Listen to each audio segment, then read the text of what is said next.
السلام عليكم ورحمة الله وبركاته. الحمد لله الذي أنزل على عبده الكتاب ولم يجعل له عوجا، صلاة وسلاما على سيدنا رسول الله وعلى آله وصحبه ومن اتبع هداه، أما بعد. أعوذ بالله من الشيطان الرجيم. أولئك الذين اشتروا الحياة الدنيا بالآخرة فلا يخفف عنهم العذاب ولا هم ينصرون. ولقد آتينا موسى الكتاب وقفينا من بعده بالرسل وآتينا عيسى ابن مريم البينات وأيدناه بروح القدس أفكلما جاءكم رسول بما لا تهوى أنفسكم استكبرتم ففريقا كذبتم وفريقا تقتلون. وقالوا قلوبنا غلف بل لعنهم الله بكفرهم فقليلا ما يؤمنون. ولما جاءهم كتاب من عند الله مصدق لما معهم وكانوا من قبل يستفتحون على الذين كفروا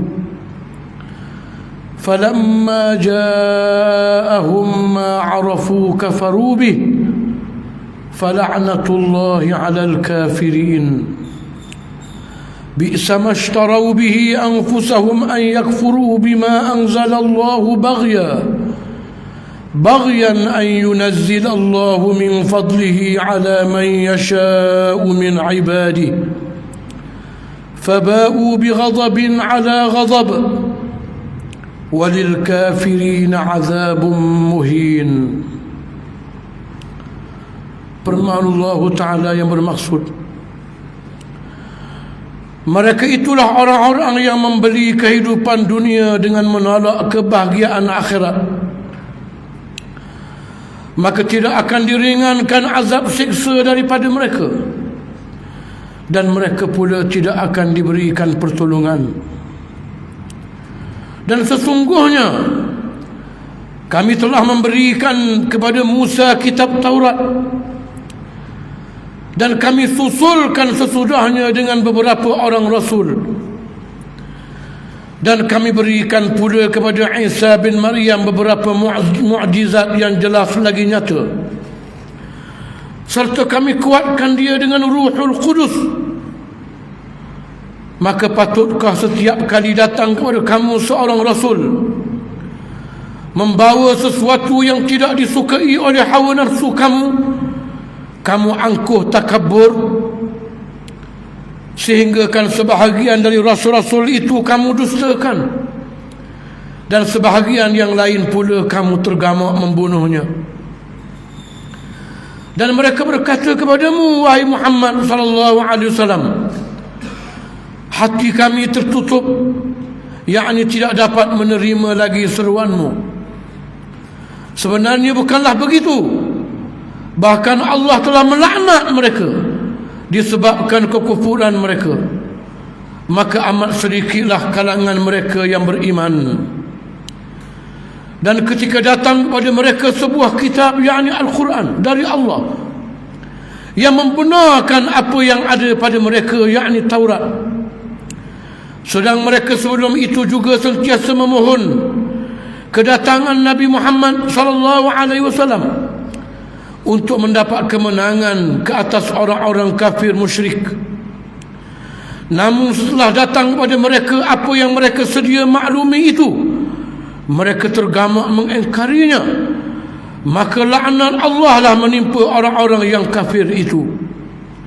Amatlah buruknya perbuatan mereka, menjual diri mereka sendiri dengan mengingkari apa yang diturunkan Allah kepada mereka. hanya kerana dengki bahawa Allah menurunkan limpah kurnianya, yakni wahyu, kepada sesiapa yang dikehendakinya di antara hamba-hambanya. Dengan sebab itu mereka menanggung kemurkaan dari Allah bertindih-tindih, dan orang-orang kafir itu akan beroleh azab sengsara yang menghinakan. Ayat-ayat yang dibacakan tadi adalah ayat yang ke-86 hingga 90 daripada suratul Baqarah. Pada ayat-ayat yang sebelumnya, Allah mendedahkan wajah sebenar Bani Israel dan bagaimana mereka telah melanggar perjanjian mitsaq yang sebelumnya mereka sendiri telah akur untuk mentaatinya. Sementara pula janji itu adalah untuk kebaikan mereka sendiri, yang berupa perintah dan larangan untuk kebaikan mereka di dunia dan di akhirat. Antara lainnya Allah merintahkan mereka untuk mensyukuri nikmat persaudaraan sebangsa dan seagama mereka dengan tidak menumpahkan darah sesama sendiri, tidak menghalau saudara sendiri dari kampung halaman. Perintah ini supaya mereka bersatu hati, dan mereka adalah pengikut Nabi Musa AS. Penyatuan mereka bukan sahaja akan menguatkan kaum mereka, bahkan menguatkan ajaran Allah di atas muka bumi ini. Namun malangnya mereka tetap memilih untuk bermusuh-musuhan, bahkan berbunuh-bunuhan. Mereka tergamak berpakat dengan musuh untuk membunuh, menghalau saudara seagama sebangsa dengan mereka. Permusuhan perbalahan yang sangat melampau, sehingga saudara seagama dan sebangsa yang dikalahkan ditawan, diperhambakan, dan diminta tebus jika ingin dilepaskan, seolah tak ada satu apa pun yang menghubungkan mereka selama ini. Bahkan ayat sebelum juga Allah menyatakan mereka menggunakan hujah-hujah Taurat yang diputar balik mengikut selera mereka untuk menghalalkan perbuatan durhaka mereka ini. Kerana itulah Allah menempelak mereka dengan satu persoalan yang sangat keras pada ayat sebelum ini. Afatu'minuna bi ba'dil kitab wa takfuruna bi ba'd? Apakah kamu hanya beriman dengan sebahagian kitab, hak mana kena dengan selera kamu saja, dan kufur dengan sebahagian yang lain? Kemudian Allah sebut, Allah beri amaran dengan sikap mereka ini. Mereka akan ditimpa dengan kehinaan di dunia dan neraka di akhirat. Maka pada ayat-ayat yang baru dibaca tadi pula, Allah akan mendedahkan punca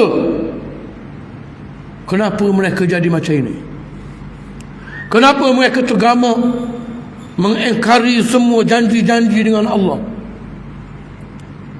Dan begitulah juga punca ini kepada orang-orang sampai kiamat yang ikut jejak langkah mereka, nak berbalah juga sama sendiri, mendahulukan permusuhan seagama, sebangsa, tinggalkan perintah Allah suruh bersatu.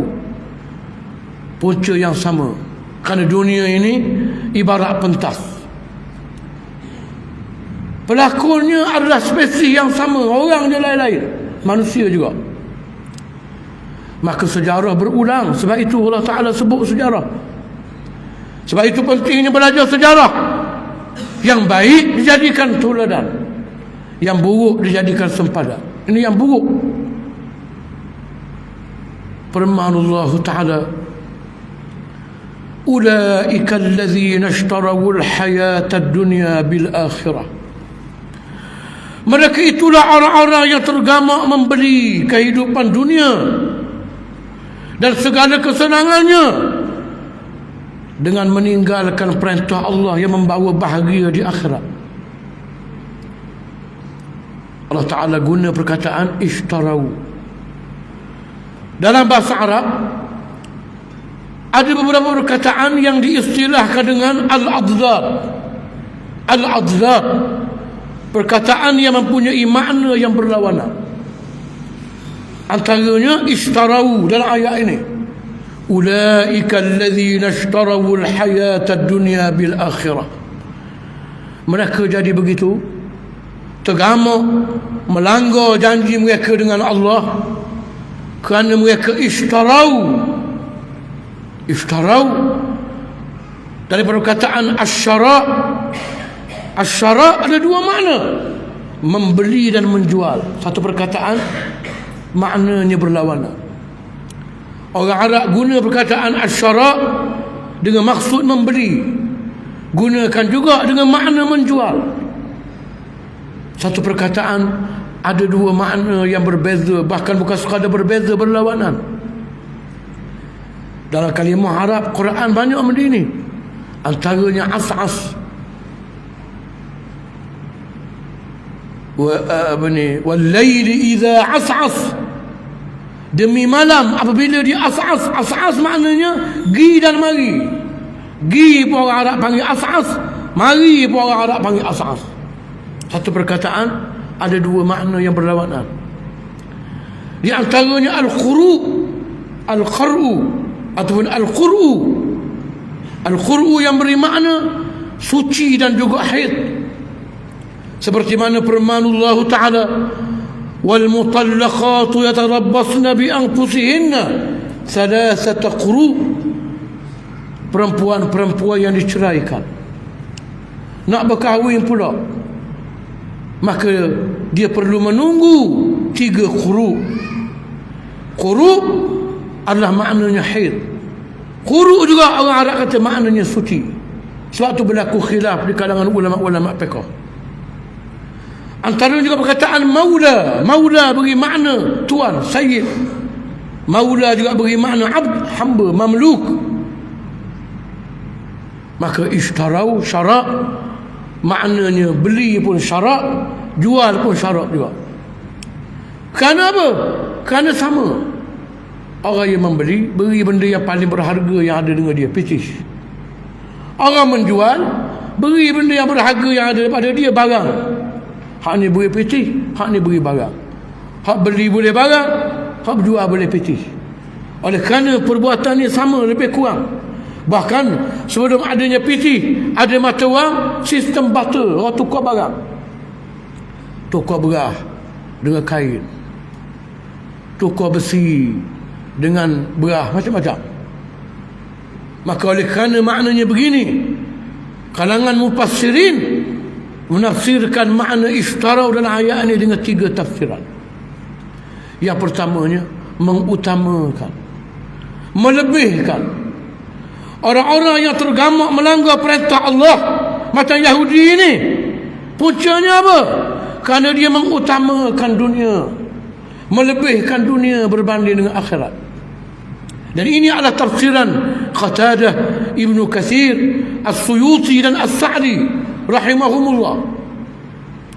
Di sana ada ulama yang menafsirkan asy-syara' di sini dengan al-istibdal wal muawadhah, yakni menukar dan mengganti. Mereka itu ada orang-orang yang tergamak menukar, mengganti dunia dengan akhirat, akhiratnya dengan dunianya. Yang cepat dengan yang kekal abadi. Dunia yang cepat boleh lalu, tapi tergamak tinggal dunia walaupun cepat sementara, tinggal yang akhirat yang lambat lagi tapi kekal abadi, tukar. Dan ini adalah tafsirnya Ibnu Jarir At-Tabari, Al-Wahidi dan Al-Baghawi rahimahumullah. Dan di sana diriwayatkan tafsiran daripada Ibnu Abbas dan Ibnu Mas'ud radhiyallahu anhuma yang menafsirkannya dengan at-tark, al-akhdhu wa tark, mengambil dan meninggalkan. Mereka itulah orang-orang yang tergamak nak mengambil dunia dan meninggalkan akhirat. Dan semua makna tafsiran ini adalah tafsiran yang berdekatan maknanya.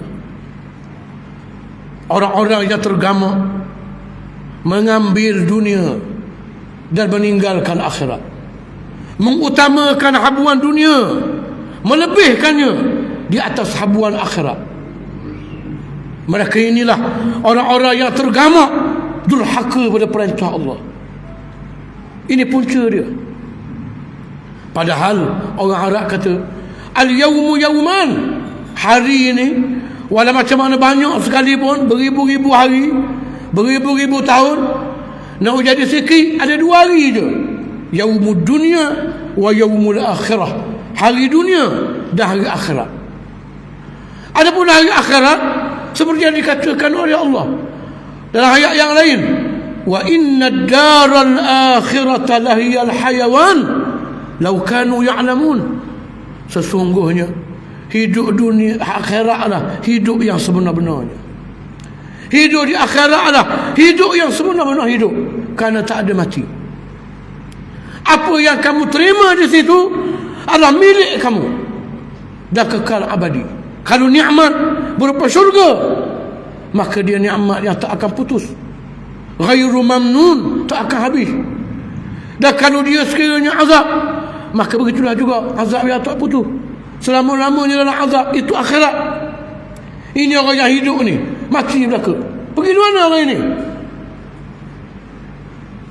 Allah Ta'ala kata, apa adakah manusia menyangka khalaqnakum abatha, kami buat kamu ni saja-saja, sia-sia, wa annakum ilayna la turja'un, kamu tak balik semula pada kami yang mencipta kamu. Kamu ingat yang mati-mati ini pergi di mana? Balik kepada Tuhan dia, balik pada pencipta dia untuk dihisab setelah mana berlalu tempoh untuk dia beramal. Islam mengajar kita dunia ini mazra'atul akhirah, ladang akhirat. Apa yang ditanam di sini dituai di sana. Kama tadinu tudan, sebagaimana kamu menanamnya begitulah kamu menuainya. Ini kehidupan dunia, ini yang diajar oleh Islam. Tapi manusia nampak dunia saja. Akhirat yang namanya pahala, namanya syurga, rahmat, jauh tak nampak. Tak tahu lembek ke kerah, bulat ke, pak semegeri ke, warna apa ke akhirat. Dunia nampak, duit, kepala agung, harta, tanah, pangkat, seronok nampak depan mata. Maka manusia yang tak ingatkan akhirat, yang terpedaya dengan ini, akan tergamak menjual akhiratnya untuk dapatkan dunia. Firman Allah Ta'ala dalam surah Taubah, "Lau kana 'aradan qarib." Ayat ini turun sempena peristiwa perang Tabuk, perang kali pertama Nabi SAW dengan Rom. Jarak perjalanan beratus-ratus kilometer pada musim yang sangat panas. Ada sahabat Nabi tak pergi, orang munafik tak pergi. Kenapa? Nak seronok, nak rehat. Cuma ada Nabi tu, ada Nabi, ada Rasul yang mereka tengok dengan mata mereka mukjizat Nabi ini. Tak pergi, nak duduk juga, duduk rumah juga, nak rehat juga. Allah Ta'ala turun ayat Quran, "Lau kana 'aradan qariba." Jangan dipelik wahai Muhammad, kerana apa kalau apa yang kamu bawa ini merupakan mata benda yang dekat. Wa safaran qasida, dan perjalanan yang terjangkau. Boleh tahu bila, 2 tahun, 3 tahun, 100 km, 1000 km, boleh tahu bila.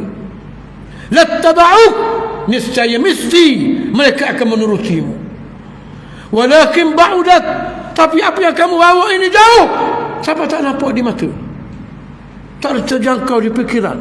Di mana hujungnya, di mana mulanya akhirat itu, tak nampak, jauh. Alaihimu syuqqah, dan terbeban di atas mereka pelbagai kepayahan, masyaqqah untuk mereka mendapatkannya. Mereka tinggal buat apa susah, boleh senang buat apa susah. Boleh senang dengan duit haram, buat apa nak susah cari yang halal. Boleh senang dengan ikut apa saja yang hawa nafsu nak, menggemukkan hawa nafsu. Kenapa nak menguruskannya? Jauh. Maka orang macam ini, fala yukhaffafu anhumul azab, sekali-kali tak akan diringankan azab mereka di akhirat. Nak apa? Nak sangat dunia, tukar dunia, dapat apa? Dapat ini akhirat. Azab, bukan sekadar azab, la yukhaffaf, azab yang tak akan diringan. Yakni apa? Tuhan yang tidak ada belas kasihan. Hari ini ada belas kasihan lagi, ada peluang lagi, masa lagi, dia beri tempoh, dia beri peluang. Kalau yang terlajak untuk berundur balik, bertaubat ke belakang, sampai di sana masuk kena azab, tak akan diringan, tak ada belas kasihan lagi. Walahum yunsarun, dan mereka tak akan dapat sebarang pertolongan, tak ada orang boleh tolong. Dinafikan oleh Allah untuk mereka belas kasihannya, dan tiada harapan untuk terlepas selama-lamanya. Orang macam ni sikap dia. Dan inilah yang merosakkan dan yang memusibahkan Islam hari ini. Kali ini siapa nak bersatu pun susah.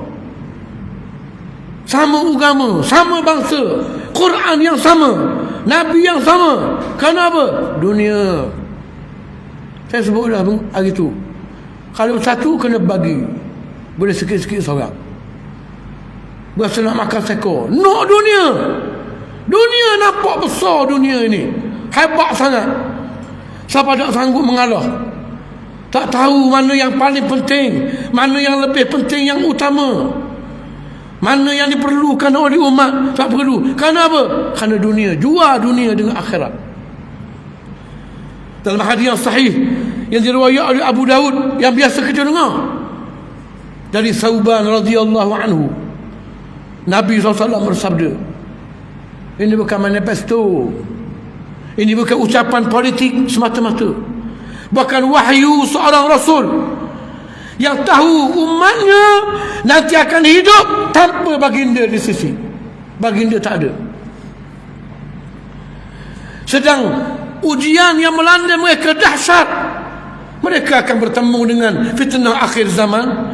Mereka akan bertemu dengan Dajjal, dengan Ya'juj Ma'juj. Ini umat akhir zaman. Tidak ada Rasul bersama dengan mereka. Yang ada adalah ajaran Rasul-Rasul. Kerana itu diizinkan Rasulullah SAW, Allah ajar Nabi, beritahu Nabi benda yang akan berlaku di waktu hadapan, untuk panduan umat dia. Nabi kata, yushikul umamu an tada'a alaikum kama tada'al akalatu ila qas'atiha. Hampirlah waktunya kamu umatku akan dimamah, diratah oleh umat-umat yang lain, laksana orang ramai meratah hidangan. Kamu akan diratah dan kamu tak melawan, kerana kamu lauk je, hidangan je. Yang menariknya, Nabi guna perkataan umam. Hari ini kononnya yang mengurus, menjadi paksi urusan manusia sedunia ni diurus oleh PBB. PBB ini bahasa Melayu, dari kata bahasa Melayu, bahasa putih UN, bahasa Arab Umamul Muttahidah. Umam ini Nabi sebut, kamu akan diratah oleh umat-umat yang lain, laksana orang meratah hidangan.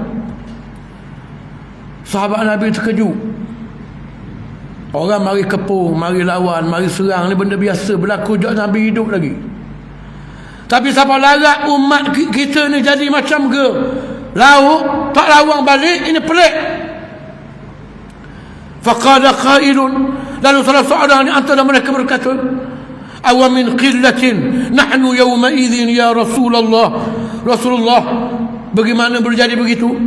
Adakah kerana bilangan kami sedikit masa itu? Kita orang Islam sikit ke masa itu? Siapa orang boleh buat kita macam mana orang meratah hidangan, tak melawan balik? Apa baginda kata? Bal antum kathir, bahkan kamu di kala itu sangat ramai. Walakinnakum ghutha'un ka ghutha'is sayr tapi ramainya kamu laksana buih di hari banjir. Kamu bukan gelombang, kamu buih. Hari ini di zaman Rasulullah hidup, di zaman as-sahabah radhiyallahu anhum, umat Islam adalah ombak, gelombang. Mereka yang umat-umat lain adalah buih yang dibawa oleh gelombang Islam, yang dibawa oleh ombak Islam ke mana-mana. Dan tentunya gelombang Islam dan ombak Islam membawa pada keadilan, kesejahteraan, kebahagiaan. Sebab itu Islam boleh merentah 1000 tahun, bermacam-macam umat. Dan bahkan Yahudi, satu bangsa penjarah, bangsa yang tidak bermoral, hanya merasa aman ketika hidup di bawah kerajaan Islam. Tak usah kata lain. Tapi kamu buih di hari banjir, kamu bukan ombak lagi. Wala yanzi'anna Allah min suduri aduwikumul mahabata minkum. Di kali itu Allah Ta'ala cabut rasa gerun musuh terhadap kamu. Musuh tak gerun kamu. Kenapa? Kerana kamu mopek dia, kamu pengikut dia, kamu budak dia. Dia nak takut apa dengan kamu? Dari semua sudut orang Islam tupang orang dia. Mereka hanya berbangga dengan apa yang dibuat oleh nenek moyang mereka. Al-Biruni, macam-macam nama. Reka itu, reka ini, mencipta itu, sebut sejarah dia. Tapi mereka hidup hari ini, kain baju dia orang kafir buat. Kain baju tak apa lagi. Nasi berah, bola mulu, orang kafir kuasai. Ini bangsa apa macam ini? Nak diharapkan apa daripada umat yang seperti ini? Mereka tak akan boleh bangkit, musuh tak akan gerun, kerana mu hidup atas jasa budi aku. Pergi Mekah bukan terbang bawa kapal buat. Nak boleh buat kereta pun bergelepar-gelepar orang Islam. Digelar dengan nama-nama yang menghinakan negara-negara Islam. Digelar dengan nama yang menghina. Negara mundur, negara membangun, negara dunia ketiga, macam-macam nama. Ini orang kafir tak gerun dengan kita. Wala yakhzifanna Allahu fi qulubikumul wahan. Dan Allah mencampakkan hati kamu satu penyakit yang akan menjadikan kamu umat yang lemah walaupun kamu ramai. Faqala qailun wa mal wahnu ya Rasulullah. Penyakit yang melemahkan itu apa dia wahai Rasulullah? Nabi kata hubbud dunia, kasihkan dunia. Ini orang Islam yang kasihkan dunia sanggup khianat pada agama dia, pada negara dia, pada bangsa dia. Kasih kerana dia nak dunia. Wa karahiyatul maut, dan takutkan mati. Bapa takut mati, dosa banyak. Bapa takut mati, dah jadi hamba dunia.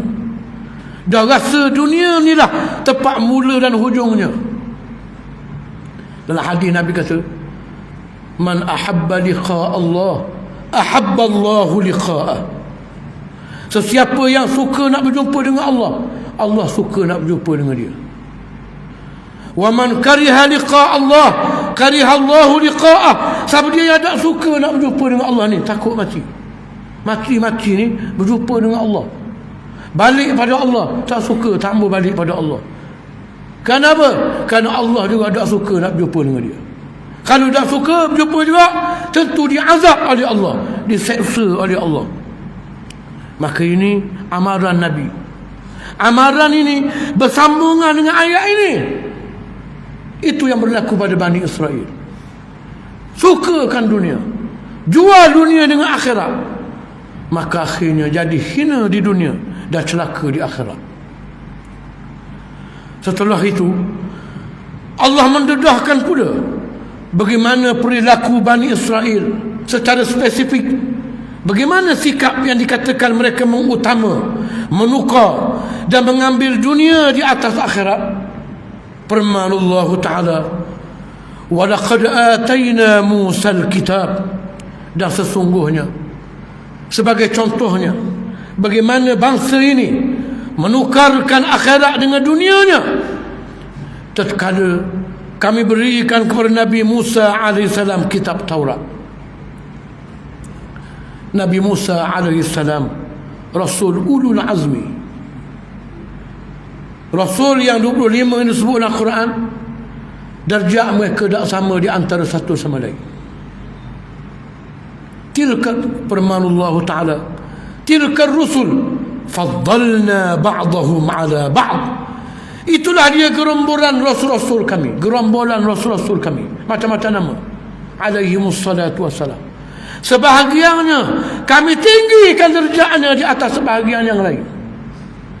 Dan 25 ini ada 5 rasul ulul azmi, rasul yang diuji oleh Allah dengan ujian yang dahsyat.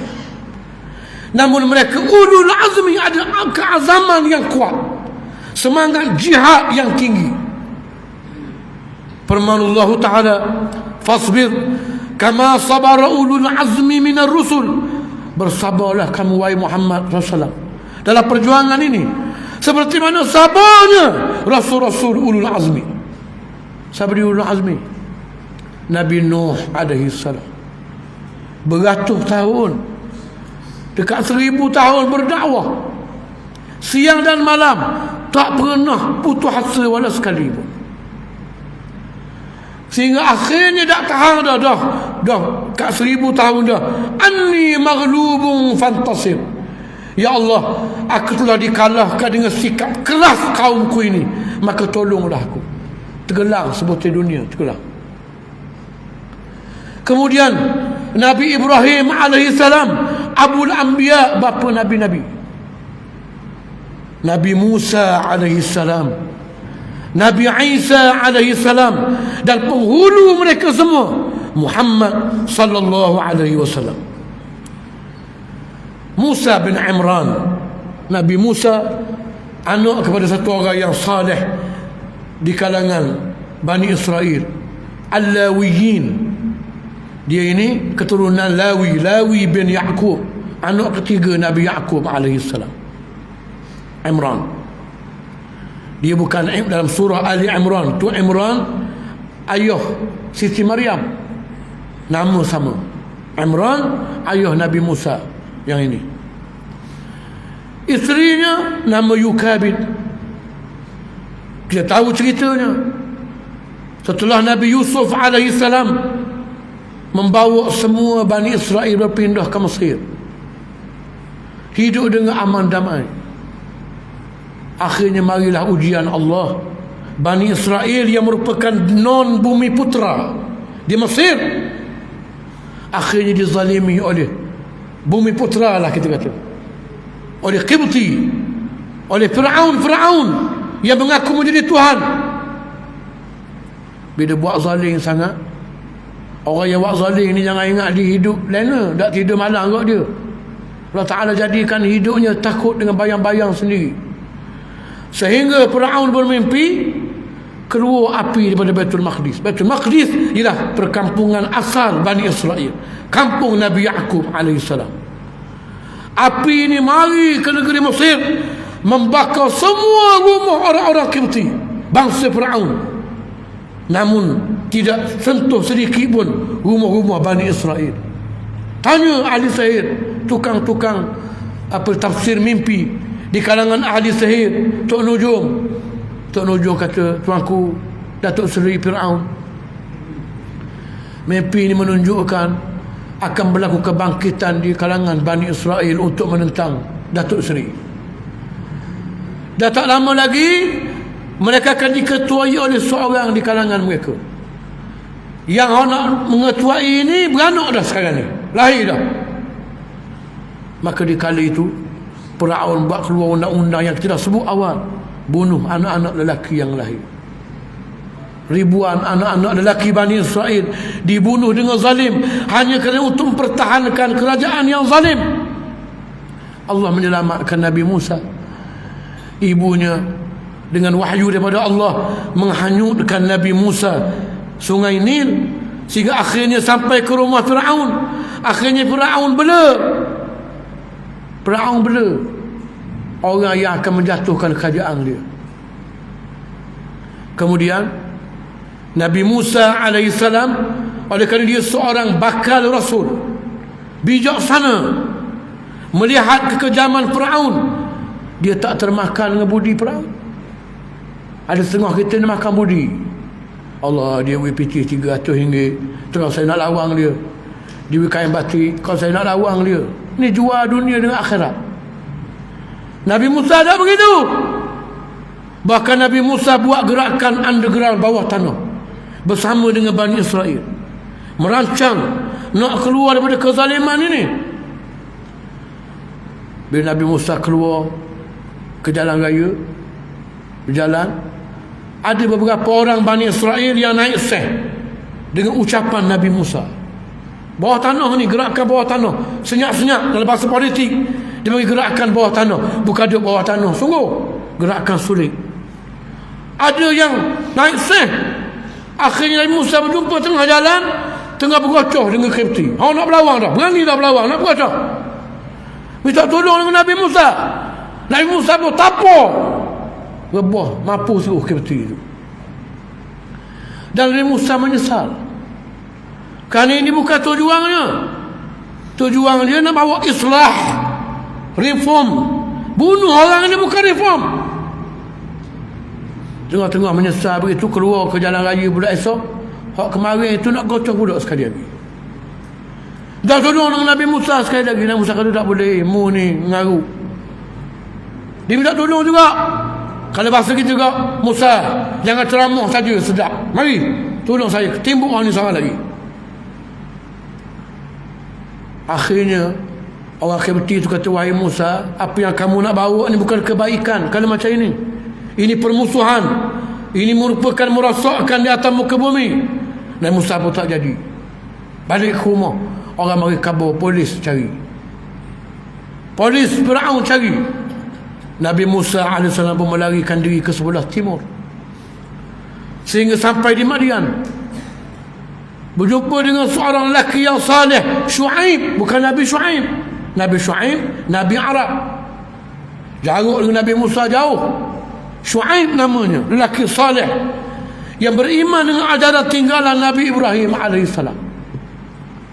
Lalu mengahwini salah seorang di antara anaknya dan meletak 10 tahun bersama dengannya, seperti mana yang dijanjikan. Habis masa 10 tahun, orang panggil dua penggal perang raya. Nabi Musa rasa makali Firaun dah ingat dah makali, maka nak balik semula ke Mesir.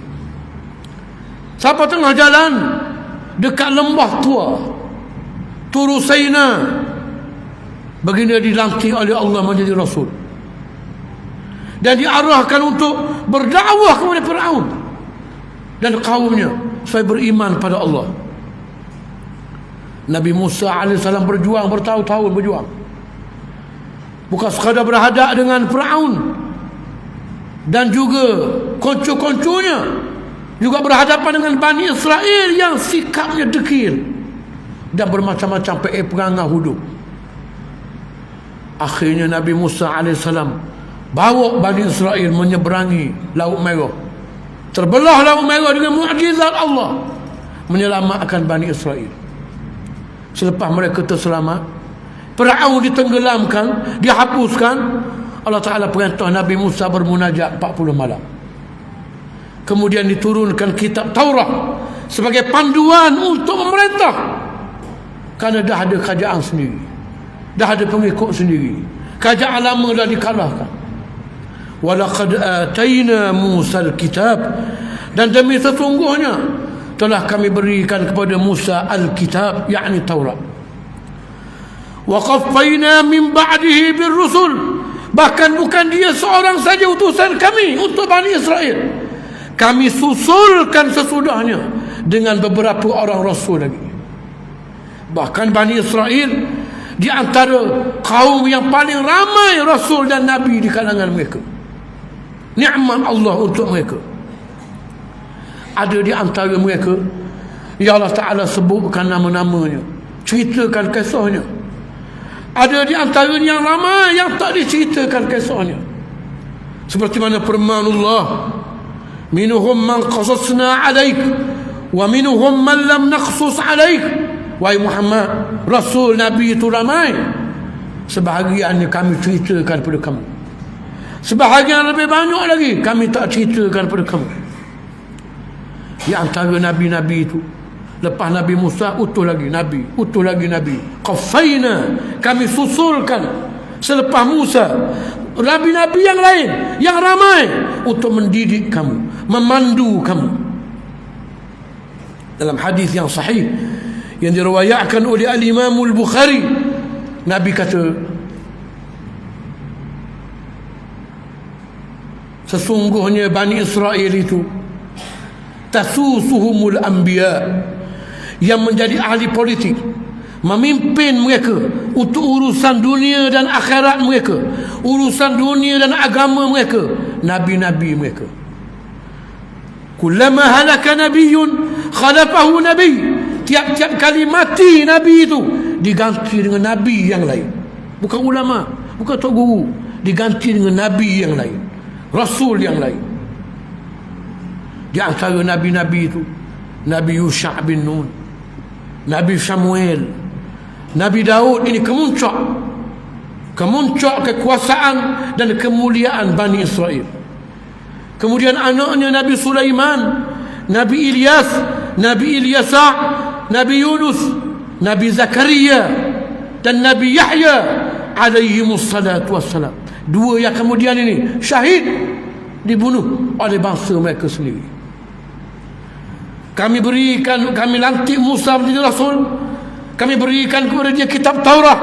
Kami susulkan selepasnya Rasul-Rasul yang ramai. Wa atayna Isa bin Maryam al-bayyinat, sehinggalah Rasul yang terakhir untuk mereka, Isa bin Maryam, yang kami berikan kepada baginda keterangan-keterangan yang membenarkan kerasulan baginda, penutup Nabi Bani Israel. Isa bin Maryam binti Imran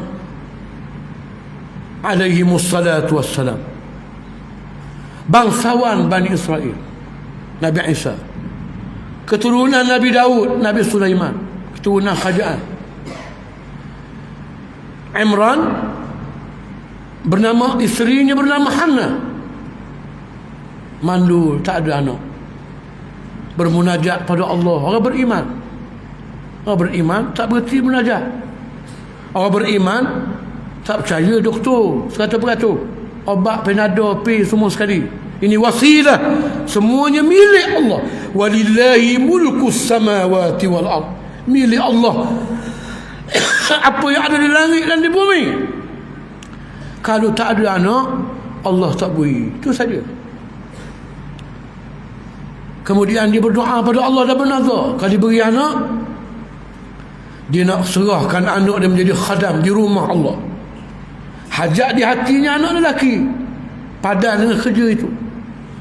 Allah Ta'ala kurniakan pada dia Sayyidatina Maryam al-Batul, perempuan yang tidak menghalang nazarnya, diserahkan kepada Nabi Zakaria alaihissalam. Zakaria alaihissalam sama ada abang ipar ataupun pak saudara Siti Maryam. Ini khilaf di kalangan ulama sejarah. Yang senantiasa bermunajat di mihrab di Baitul Maqdis, serah Siti Maryam untuk didik dia, asuh dia. Kemudian membesarlah Siti Maryam sebagai wanita yang paling mulia dan suci di atas muka bumi ini, sentiasa beribadah kepada Allah, sehingga datang kepada baginda Jibril alaihissalam. Sebab itu ada ulama yang minoriti yang mengatakan Siti Maryam adalah salah seorang nabi kerana didatangi oleh Jibril. Namun pandangan yang sahih jumhur ulama, nabi ini antara syaratnya lelaki. Kalau tak lelaki, kalau Jibril mari tak jadi nabi, jadi orang saleh. Bahkan ada ramai yang bukan nabi yang didatangi oleh Jibril alaihissalam. Mereka Jibril mari beritahu, kamu akan beranak, hei Maryam. Terkejut Siti Maryam. Saya dah rajin setuh, dah rajin ada hubungan dengan mana-mana lelaki. Kerja beribadat aja, macam mana saya boleh ada anak? Mari dua anak ini. Kazalik, kata Jibril, itulah dia. Allah nak tunjuk kuasa dia, supaya jangan ada orang menyangka Manusia ni datang daripada seorang perempuan. Allah mencipta Adam AS tanpa ibu dan ayah. Allah menciptakan Hawa tanpa ibu, hanya ada ayah. Ayahlah ketika daripada rusuk Nabi Adam AS. Dan Allah Ta'ala menciptakan Isa bin Maryam, hanya ada mak saja, tak ada ayah. Melengkapkan bukti anak ini mari daripada Allah, bukan ayah, bukan mak, bukan siapa-siapa dia. Untuk menegakkan tauhid, mengesahkan Allah melalui diciptanya Nabi Isa AS. Siti Maryam bila mengandung Nabi Isa tu, takut berlaku fitnah. Orang menghina diri dia, menghina keluarga dia yang terkenal, keluarga yang salihah, keluarga yang bangsawan, yang mulia. Maka dia lari ke Baitul Laham, melarikan diri. Bila nak beranak, Allah Ta'ala mudahkan, walaupun seorang diri, ada air yang mengalir di bawah tapak kakinya, air sejuk yang boleh diminum. Ada buah pohon-pohon yang boleh dipetik dengan tangan, kurmanya, anggurnya, untuk makanan beliau. Sehingga akhirnya lahirlah Nabi Isa bin Maryam.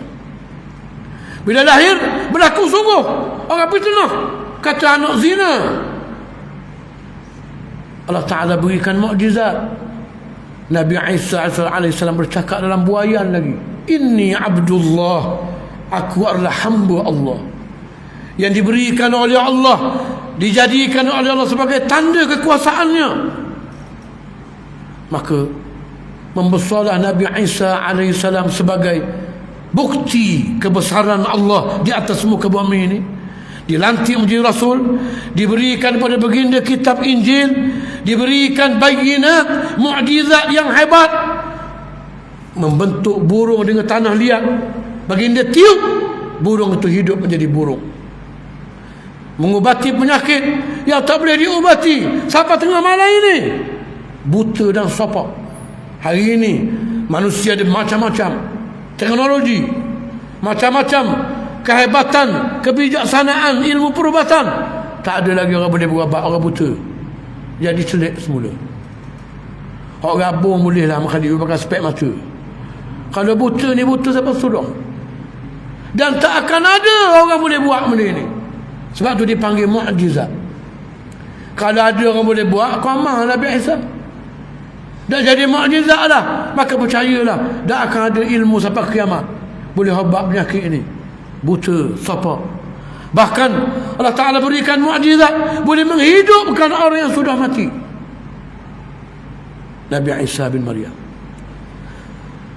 Wa ayyadnahu bi ruhil qudus, serta kami teguhkan perutusan baginda dengan baginda sentiasa diiringi oleh Ruhul Qudus.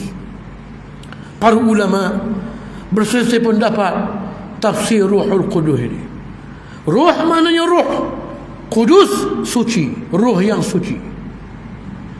Jumhur ulama mengatakan Ruhul Qudus adalah Jibril alaihissalam. Qatadah, Ad-Dhahhak, As-Sudi, mereka menafsirkan Ruhul Qudus sebagai Injil. Kami kuatkan Isa dengan Injil, kitab untuk baginda, panduan untuk baginda dan umat baginda. Dan ada di kalangan ulama yang sedikit yang menafsirkan Ruhul Qudus sebagai Ismullahil A'zam, nama-nama Allah yang agung. Ia tatkala dibacakan oleh Isa bin Maryam, maka menjadi mukjizat untuk baginda. Pendapat yang majoriti, yang jumhur adalah Jibril. Kami kuatkan Isa dengan Jibril alaihissalam. Apa maknanya? Kata para ulama, Jibril lah yang meniupkan ruh Nabi Isa dalam rahim Siti Maryam. Jibril lah yang sentiasa melazimi baginda. Ada sama dengan Nabi Isa, tak sama dengan Nabi-Nabi lain. Nabi kita Muhammad SAW diriwayatkan pernah kata ke Jibril, Jibril, marilah acak sikit. Aku bila mau mari berasa gagah, bila mau mari berasa seronok. Bahkan bila Jibril alaihissalam lama tak mari, dia riwayatkan sampai Nabi nak bunuh diri. Nak bunuh diri, tak guna hidup dah, Jibril tak mari. Tiba-tiba Jibril mari turun ayat Quran, wadduha "Wal-laili idza saja ma wadda'aka rabbuka wa ma qala." Demi waktu duha, demi waktu malam bila ia berlalu pergi, sekali-kali Tuhanmu tidak meninggalkan wahai Muhammad, dan sekali-kali Tuhanmu tidak membencimu. Nabi kata, Jibril mari atas sikit. Jibril kata, wahai Muhammad, aku tak boleh mari pandai-pandai aku. Bila Allah Ta'ala perintah mari, turun, mari. Turun, turun. Kalau duduk. Tapi Nabi Isa bin Maryam, wa ayyadnahu bi ruhil qudus, Jibril sentiasa melazimi baginda. Kerana baginda tak ada ayah. Jibril lah yang menguatkan baginda, menguatkan perutusan baginda. Afakullama ja'akum rasulun bima la tahwa anfusukum mustakbartum. Maka dengan nikmat yang sebegini hebat diberi pada kamu macam-macam rasul, daripada Musanya, bahkan sebelum itu Yaqub, sampai Nabi Isa alaihissalam. Dengan nikmat ini, patutkah setiap kali datang kepada kamu seorang rasul yang membawa sesuatu yang tidak disukai oleh hawa nafsu kamu, kamu takbur, tergamuk menolaknya, sehingga fafariqan kadzabtum, sebahagian rasul itu kamu dustai, wa fariqan taqtulun, dan sebahagian yang lain tergamuk kamu membunuhnya. Tidak ada nikmat Allah yang paling besar untuk manusia lebih daripada nikmat Islam. Siapa yang membawa Islam? Rasul. Bani Israel ini ada ratus, mungkin ribu nabi dan rasul yang diutuskan untuk mereka. Maknanya mereka lah bangsa yang menerima nikmat Allah yang terbanyak, nikmat yang terbaik, Islam. Seleweng sikit hantar nabi baru, betul balik. Lari sikit pewek, hantar nabi baru, betul balik. Nikmat Allah. Tetapi mereka tergamuk mengkufuri nikmat ini, bahkan merasakan nabi-nabi ini wak payah je, wak susah nak hidup je, kerana bercanggah apa yang dibawa oleh nabi-nabi dengan hawa nafsu mereka. Mereka mendahulukan hawa nafsu mereka. Itu yang kata nikmat. Bukan nabi ni nikmat, hak tu hawa nafsu ni nikmat. Lalu fariqan kadzabtum, sebahagian besar mereka dustakan Nabi Musa. Dengan bermacam-macam cara mereka mendustakan Nabi Musa, yang sebahagiannya telah pun kita baca pada ayat-ayat sebelum ini. Wa fariqan kadzabtum wa fariqan taqtulun. Ada yang dibunuh. Yang dibunuh Nabi Zakaria, Nabi Yahya, yang disembelih alaihimus salatu wassalam. Seorang nabi dibunuh. Maka adakah patut begini cara balas budi Allah? Betul ke perbuatan macam ini? Ibnu Katsir, Ibnu Jarir At-Tabari, Ibnu Katsir dan Ibnu Katsir menakalkan dalam tafsir keduanya an Ibnu Mas'ud radhiyallahu anhu qala kanat banu Israil taqtulu fil yawmi 70 nabiyyan thumma taqumu suqu baqlihim min akhir an-nahar. Ibnu Mas'ud kata, Bani Israel pernah membunuh 70 orang rasul sepagi. 70 nabi, 70 orang nabi sepagi bunuh. Kemudian mereka berlalu pergi ke pasar, berniaga sampai ke petang, macam tak ada apa-apa. Tak rasa bersalah ni bangsa ini. Ibnu Jarir meriwayatkan dengan sanad yang dhaif dari Abi Ubaidah Ibn al-Jarrah radhiyallahu anhu, katanya, qultu, kata Abu Ubaidah, aku kata ke Nabi, wahai Rasulullah, ayyun nasi ashaddu azaban yawmal qiyamah, ashaddu azaban yawmal qiyamah. Rasulullah, manusia macam manakah yang akan menerima azab yang paling berat sekali di hari kiamat? Qala, sabda Nabi sallallahu alaihi wasallam, rajulun qatala nabiyyan, mana-mana orang yang tergamuk bunuh seorang nabi. Au man amara bil ma'ruf wa naha 'anil munkar, ataupun tergamuk membunuh sesiapa yang menyuruh pada yang ma'ruf dan mencegah dari kemungkaran. Ini orang yang paling berat sekali azab hari kiamat esok.